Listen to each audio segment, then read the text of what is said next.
Hey everyone, and welcome to another episode of Unfucking Your Co-Parenting with me, Libby North.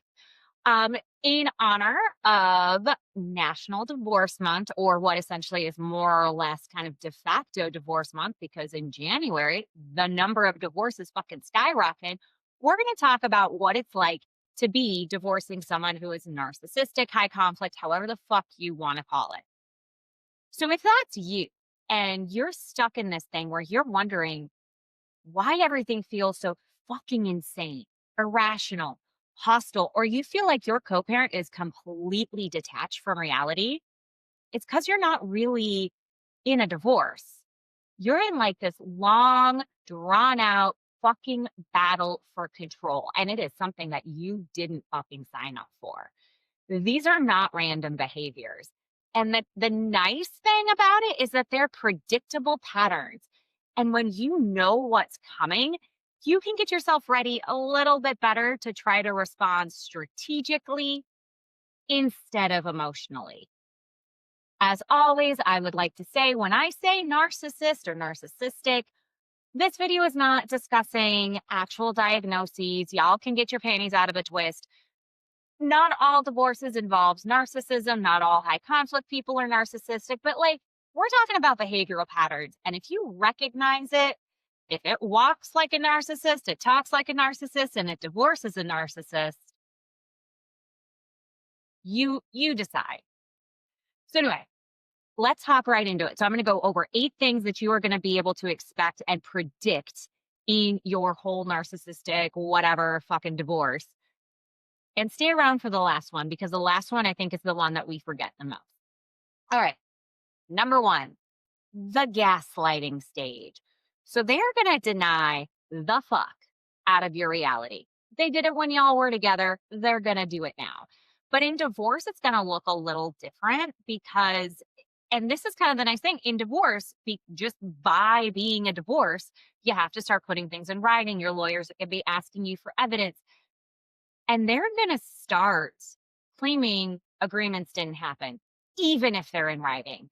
You're going to forward them conversations and text messages and be like, see, this is where you said it, or this is where we said this, or this is when they're just going to fucking deny it. And it's going to just blow your mind. And the nice part of this is that for those of us who still hadn't maybe realized that gaslighting was going on or like the extent of it, when you can look at a piece of paper and you're like, no, dude, like you signed this or you wrote this or here's the fucking picture and they're still denying it, it really does help break down that barrier. What I want to caution you on is what we all do. And I did it too during mine. Stop trying to fucking prove it to them. Prove it to your lawyers, prove it to a judge, prove it to whoever. If they're denying something that's really fucking obvious, why are you going to even bother? So yeah, that stage is really fucking real. They're also going to like do this like whole confusion thing. So like if you set a boundary, they're going to be confused by it. Oh, well, like let's say, I don't know, you say like we've decided on a parenting plan while we're going through divorce and this is my time with them and I'm going to drive up. Well, I thought we had something else in mind. I thought we were going to drive together and they'll say it in front of the kids. And, oh, Johnny, don't you want mommy and daddy to drive you together? Whatever it is, they're going to do that shit. Be ready. This is not forgetfulness. It is reality erosion. It's what they're used to. It's what they do. And it's going to be fucking worse. And it's going to drive you insane. Be ready. Recognize it when it happens. Take a deep breath and know that trust your reality. Trust your documents. Don't even give them the time of day. Easier said than done. All right. Number 2. This is my favorite little Jekyll and Hyde. They are going to rage or love bomb you when they start to feel like they are losing control. Everybody knows narcissistic high conflict people love to be in control. It's not even love. They need it. They need to be in control. So when they start feeling that control is slipping out of their hands because it's in the hands of the legal system, like there are actually laws and things that they have to do. And they can't just like lie. And also too, you are now starting to move on and separate yourself from them, and they're starting to realize they've lost control over you. Whatever the loss of control is, narcissists tend to kind of swing one or both ways between rage and charm. So what this could look like, and again, I think it depends, very much on different folks. Sometimes it can be explosive anger when you assert your independence. And then if they're a swinging kind of narcissist, they're going to then come back with the apologies and the promises and the future faking. Probably going to be very similar to patterns within your relationship, although that explosion of anger might be larger than you ever saw in the relationship, because this is a sense of loss and a sense of loss of control that's larger than anything they've ever seen. This whiplash, some people are going to say that it is meant to destabilize you and that they are doing it on purpose. Honestly, personally, I think that they don't have any control. I think they are emotional toddlers, and they don't have control over their outbursts of anger. It does not make it right, but it makes it a little bit easier to understand. So, and then the other thing, right, is that future faking, is that they're going to come back and they're going to try to lull you into this sense of like, I'm so sorry, I'll change. This wasn't me. And when that happens, ask yourself, how many times does that shit happen in your relationship? Are you going to believe it now? Now that there's like nothing to lose, like they've already lost you as a partner, why would you believe them now? All right. Moving on to number 3, the smear campaign. And I'll say, so I remember when I was going through my divorce, and so I'm taking a lot of these from Dr. Ramani, who is like one of the foremost experts in narcissism, and she had put out there these stages of things to expect in narcissism. And I remember going like, okay, like all of these things, yes. I can't imagine he's going to smear my name. That asshole was already doing it. Like, do not think you get to escape any of this. It happens. How it happens, when it happens, to whom, that's a little bit more up for debate. But you bet your bottom fucking dollar they are going to be smearing your name. And so this can be painting you as unstable, vindictive. They could be calling you high conflict. They're going to be calling you the narcissist. And they might be doing it quietly behind your back to friends, teachers, professionals. They're going to frame themselves as the calm and reasonable and concerned one. And if they're really good, which so many of them are, when they're painting you as the unstable one, they're going to be pushing your fucking buttons. They're going to be pushing every single button they can, trying to get you to explode in front of everyone. They want to essentially get you into that narrative.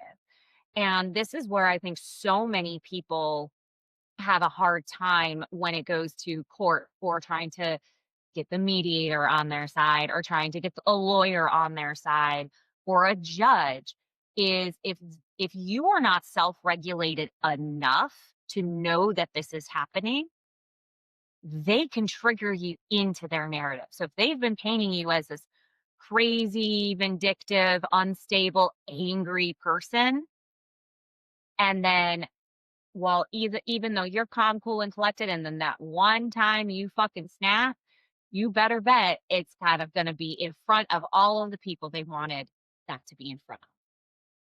They can also be doing it kind of quietly behind the scenes, where it's not like, oh my God, I hate her, she or he, because let's be real, this happens to men and women. There is gender, narcissism does not have gender, assholes don't have a gender. It could be both. And this could be kind of like the quiet, like, oh, I'm worried about her. She just seems so, she seems to be taking the divorce so hard, or, like feigning to be the good person and feigning that they're worried about you, and planting these seeds in people's heads and kind of letting them come to their own conclusions. So however it looks, you know what's going to happen. And here's the hard truth, is you got to let it. You don't need everyone to like you. You don't need everybody on your side, and it is not your fucking job to correct the narrative. Lawyers, judges, like the key people in your circle, sure. But when you start to realize you've been smeared, ask yourself, like, how is the fact that this person is kind of taking sides and is on my ex's side and now sets up play dates only with that person and all of a sudden isn't responding to my phone calls, what am I losing? Am I losing somebody who believes this bullshit? Good fucking riddance. And remember too, they don't need everyone to hate you. They just need enough people to doubt you to make them feel better.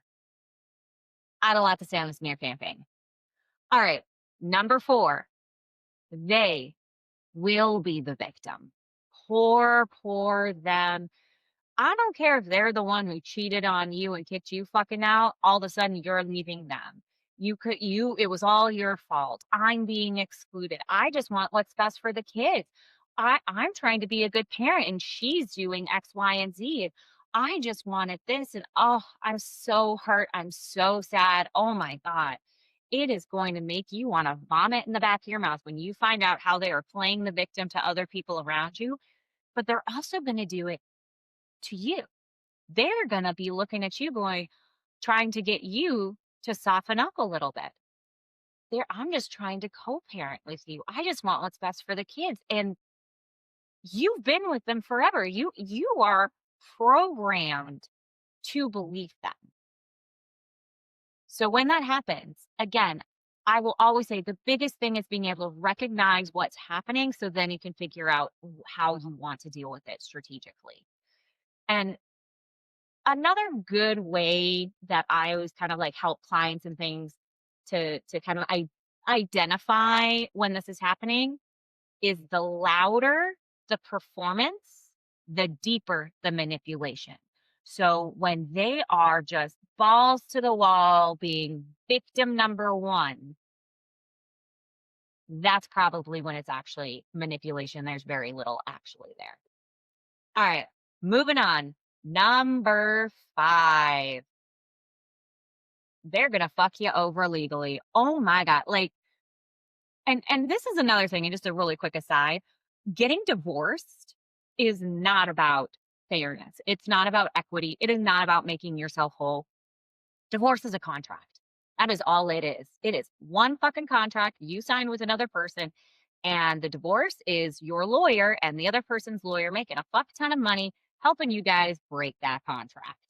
It is not about fairness. It's not and I don't care what they say. It is truly not also about making they do their best to try to do what's best for the kids, but it's also not about that. You need to accept that going in and be realistic. And then accept that they are going to weaponize the legal system against you. Trust me, I divorced a lawyer. Fuck my life. And here's the thing is like, it is going to kind of depend on how well they're able to understand and use the legal system. But chances are they've also probably gotten an asshole of a lawyer to represent them. So what they lack in knowledge, their lawyer's going to make up for in spades. So you can expect excessive motion, delays, obstruction. There's this whole entire tactic called essentially financial exhaustion, which is like if they can just keep throwing things at you that you are paying to have your lawyer combat, even if they're bullshit. Like the amount of bullshit that somebody can file is kind of insane.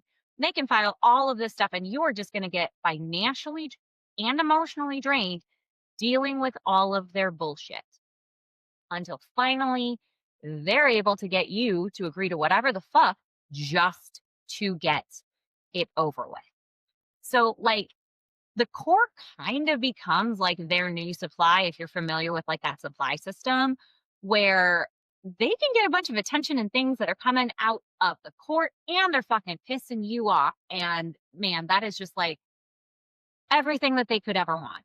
And so what I really recommend people do is, again, you need to go into this with your eyes wide open. Know that they are going to try to use the court system to obstruct things. And I mean, like my favorite is, like discovery, right? When you all are having to exchange legal documents. And you're going to ask for, some financial statements. They'll ask you for financial statements. They will not give you what you ask for. And then you find out the only way you can like enforce it is to file motions, and then they still don't. And like all the court can do is like order them to do it. I'm not a lawyer, not legal advice. But when you give them everything they do ask for, they're going to say it wasn't enough. Oh, you didn't supplement your documentation. It's the first of the month. Where's my supplementation? They're going to come after you. And if you've never dealt with the court system before, getting an order saying that you have to produce more documents or getting an order, anything from a judge is fucking petrifying. And they're going to know that. So go into this with eyes wide open. Whether or not you're representing yourself or have a lawyer, and I think that a lot of people can do a really good job representing themselves if they go in eyes wide open, knowing what to expect, and not freaking out. When motions come, they just come and you respond. It is just the back and forth bullshit. Removing your emotions and thinking strategically. And that is going to bring us to number 6. Pushing your boundaries and then punishing you for even daring to fucking have them. So we all know narcissists hate boundaries, right? And in divorce, that like gets to be on steroids because the escalation after you start to put in boundaries, maybe you start, God only knows how long your divorce is actually going to go, probably months, if not years, but they're going to have lots of opportunities to not love the fact that you are starting to separate.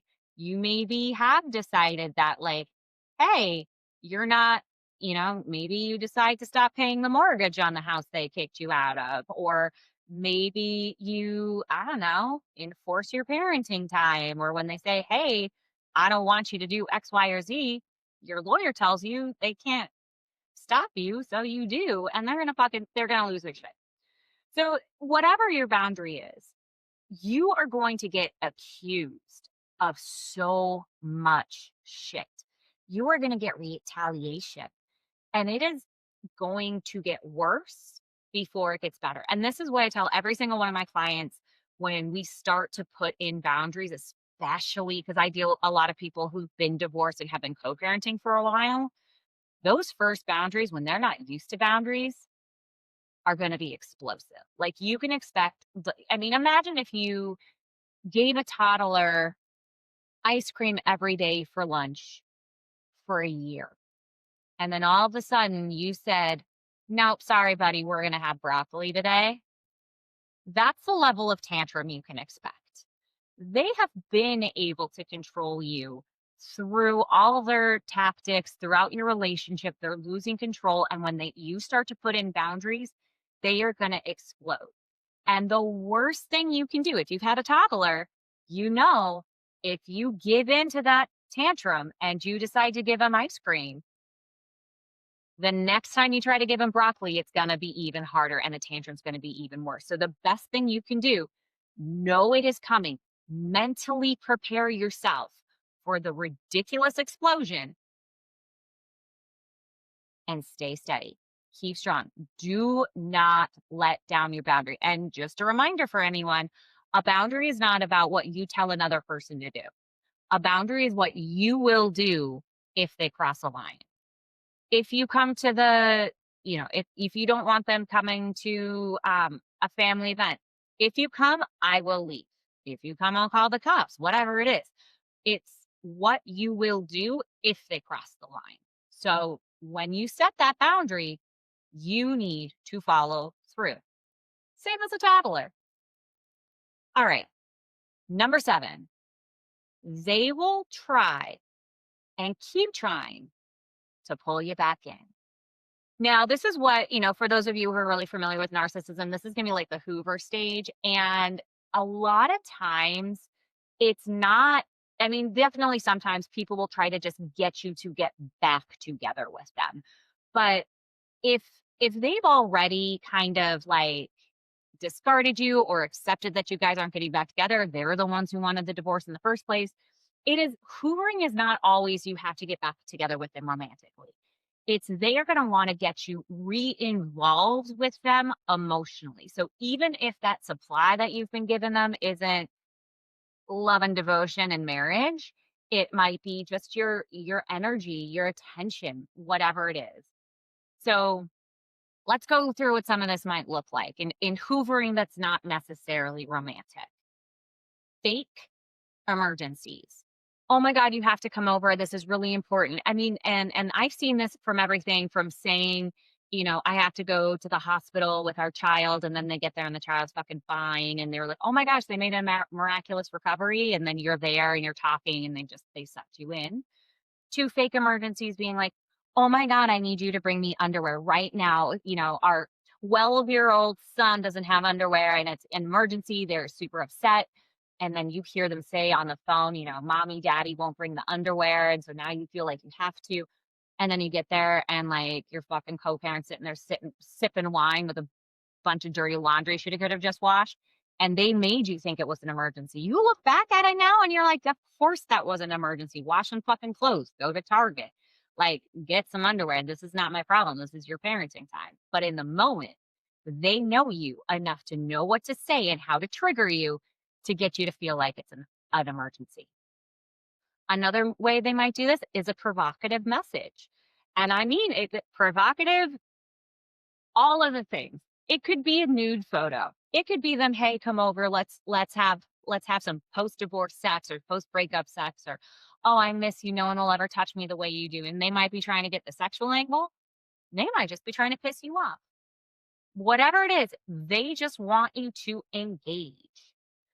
Another one that's super common is like the sudden vulnerability or nostalgia. And I think this is one of the ones that is so hard because when you're divorcing somebody, if you are divorcing the nicest fucking person in the world and you guys just decided it wasn't working going your separate ways, you're gonna have nostalgia. You're gonna mourn. There is a process of mourning your relationship, the life that could have been, what you wanted to give your kids. And that sudden vulnerability from this person that you've been fighting, but you did at one time love for whatever fucking reason, you love these people. um, Another video on that one. But it's hard because there's no other person on earth that understands the relationship the way the two of you do. And you are gonna wanna fall back into it. And I have seen I fell victim to this multiple times. I know how hard it is. Like you want that to be true. So any attempt to trigger an emotional reaction is really what they're going after. All right. Are you guys ready? The last one. The very last kind of thing you can expect. Don't think you get to avoid it in the whole narcissism bull fucking shit is how they will struggle when you start to move on. I like to call this like the post separation obsession stage, where like this person who fucking hates you and you are divorced and now you can move on with your lives can't stop fixating on you. And this does not have to be, "I want to get back together with you" energy, although it absolutely could. You think my partner that fucking loves songs. Like she would just randomly send him a love song like a year after like they had separated. Like it was insane. I mean, like they're living in separate houses, they're divorced, like, and he's just getting random love songs. No context. Drove me insane probably more than him. Anyway. But it was meant to like stir that nostalgia. They were divorced and still kind of doing that, sending me pictures. "Oh, I remember when, so and so was little, and oh, wasn't it wonderful the day we did this X, Y, and Z?" Anything to kind of pull you back in. And it might be, one I feel personally. Why are we still going to court? Why am I still getting shit? Like, what? Do you not have anything better to do with your time? Why are you still filing shit? We've been divorced for good. Like, I don't understand. And again, it's this idea that, and so many of us have this, that divorce and signing that paper is the light at the end of the tunnel. And it does make things easier because there are rules, they're somewhat enforceable on paper, but it isn't the end that we all hope for. They do not magically move on. Sure, they might get a new girlfriend or boyfriend, be fucking around town, doing whatever, but they don't magically move on. They are going to be fucking obsessed with staying living in your mind. They do not care if you're happy. They do not care about you. They care about you thinking about them. And again, this whole entire video, everything I say here on TikTok, Instagram, Facebook, whatever, it's not about diagnosing your ex. It's not about your ex at all. It's about recognizing the patterns so you can stop blaming yourself for behaviors that were inevitable, and you can prepare yourself to think more strategically about what is coming forward. I have a lot of information on my page, unfuckyourcoparenting.com, on TikTok, tons of videos on things. But I'm going to mention some of the things that I think you should really focus on if this is you. Parallel parenting. Number one, you have got to learn how to put in these boundaries and just accept they will parent the way they parent, and don't let them fucking in the door when it is your parenting time. Parallel parenting, minimize communication. And in that same vein, minimal factual communication. No emotions. No, oh yeah, I did love that video. We had such a good time. Don't send them the updates about how much fun your kids had on your time. Minimal. So-and-so needs new diapers at daycare. Baseball fees due this day. Nothing emotional. And you have got to remember, strategy over explanation. Don't explain shit to these people. They don't deserve it. They're not going to listen, and just explaining it lives in their head. Also, of course, talking to your lawyer, understanding what the documentation is that you should be collecting, because just because you're divorced now doesn't mean it's going to be your last time in court. So you should just be documenting for the rest of your fucking life. But I think the big thing here is just the mindset shift. You are not here to change the narcissist or your high conflict partner. You can't. If you could, you probably would have fixed it in your marriage. You're here to limit the damage. And that is why you're watching this video. That is why you watched it to the end. Thank you so much. Is because you want to know. You want to know what it is that you can do to fucking limit their ability to control your life, because you've done what should have been the hard part in fucking leaving, getting a divorce. Now you just want to live your life. So if any part of this video made you think, oh shit, it's not just my divorce, this is a pattern, other people go through it, I'm not crazy and I'm not alone, welcome. Divorcing a narcissist requires a completely different playbook, and most people never get one. And there are those of us who spent years stuck in the system, stuck trying to do this without understanding the patterns, and just truly becoming victim to all of the bullshit that we had to suffer through in our relationship with them. We're now suffering in the co-parenting. So if you want practical tools, boundaries, scripts, strategies, and not platitudes, go check out my website, unfuckyourcoparenting.com. Everything there, as well as on TikTok, all the socials at unfuckyourcoparenting. Everything is built specifically for high conflict co-parenting and divorce with people who are narcissistic, high conflict, bipolar, whatever it is. If it walks like a duck and talks like a duck, that's what it's for. So if you want more straight talk guidance on parallel parenting, court strategy, protecting your peace that other parents are not going to give you, smash that like button, whatever the kids fucking say these days. Follow for more, check it out. And just remember, you do not need to fix your co-parent. You need to protect yourself and your kids. And protecting your own mental space is protecting your children, because you're making yourself a better parent for them. And that, at the end of the day, is what unfucking your co-parenting is all about. Thanks, everyone. Join me next time. And until then, we're just all in this shit together.